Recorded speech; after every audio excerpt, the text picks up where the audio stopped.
Hey everybody, welcome back to my channel. Thank you for being here. This week I decided to do two of my favorite things I enjoy doing while pouring. Now, one of them is metallics. If you've been here a while or are new, I really enjoy my metallics, but also I really enjoy the pearl paints by Amsterdam. So I combined two pearlescent colors by Amsterdam and two color shifting metallics by Folk Art, which turn into a really cool concoction of sorts because I don't think the four colors were meant to work together, but in the end turned out really cool.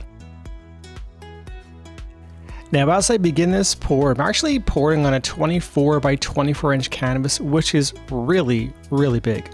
My dining room table is around 38 inches wide roughly, so give me like 8 inches either way on either side. It is very big. Now, I'm leading into a show in the first week of May in a few weeks here. So this is what I'm going to be one of my centerpieces to kind of showcase in the show upcoming. So this is why I decided to go a bit bigger than typical.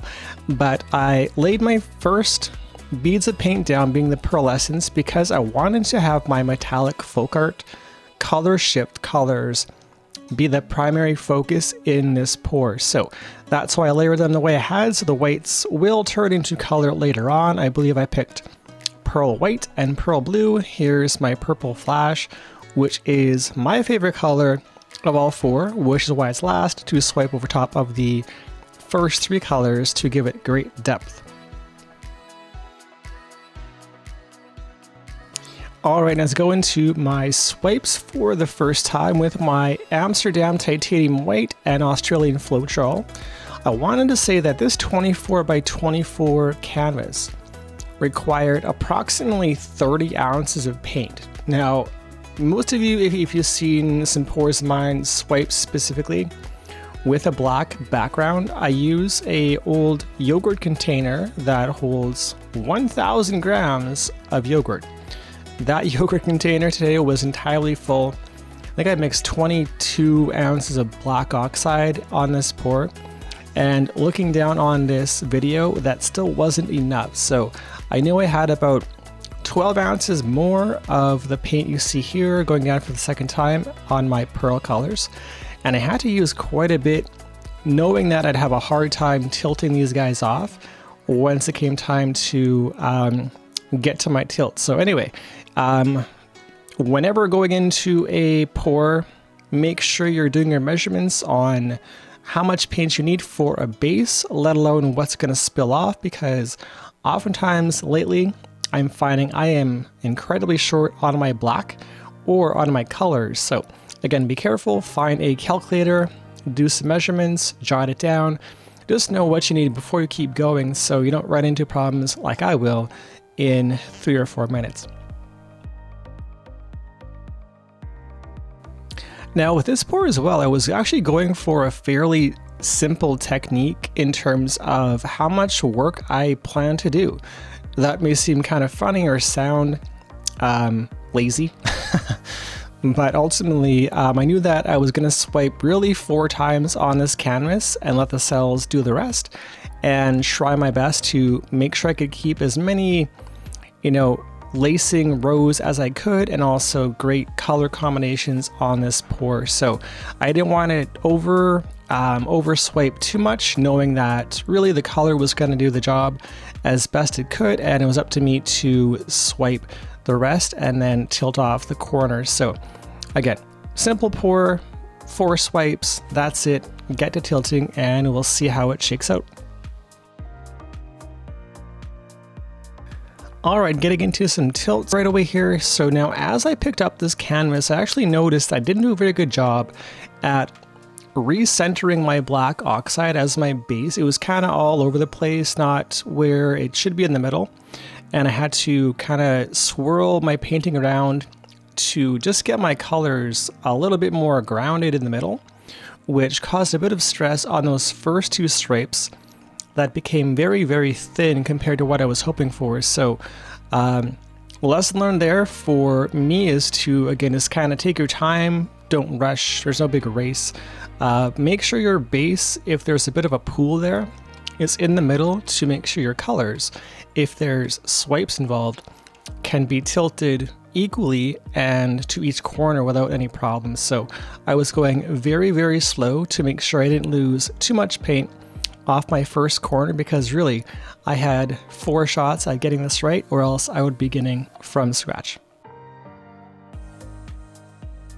Now, as I go in for my first corner here, I wanted to make mention of one thing, just because it does matter depending where you are in the world watching this video. So if you are a pouring artist or use Floetrol as a pouring medium like I do. I live in Canada, Western Canada. Now, it has been mild in our area, but not really warm. So the Floetrol mixtures are actually quite dense and quite thick. So depending on your batch of Floetrol you may use, if it's too thick, you may have problems with it not moving quite as quickly on your canvas as you may like, and run into a bit of a molasses type feel. So here's what I'm working through is my molasses colors, because they're going very, very slow.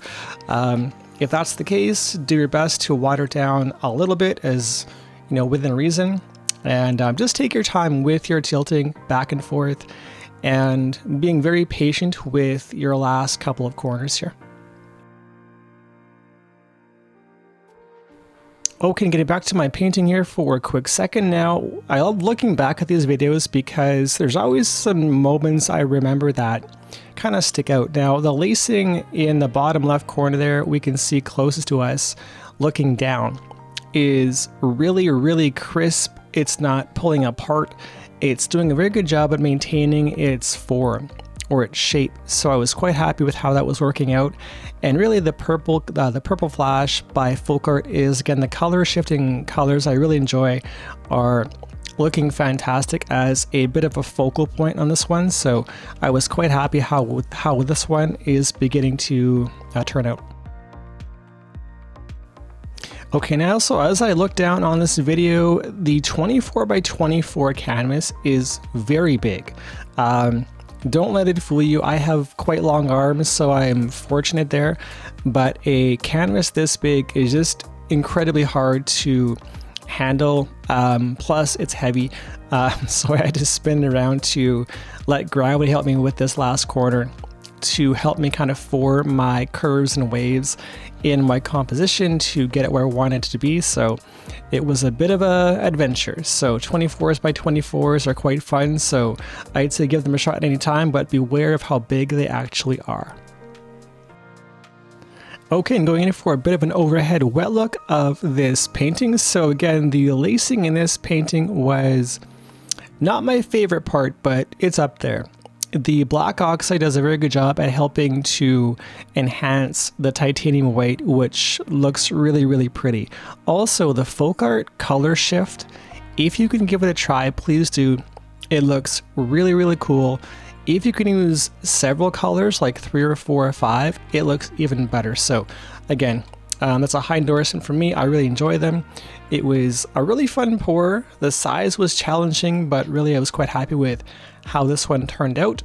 Let me know below in the comments how you think I did, and we can catch you again in the next one.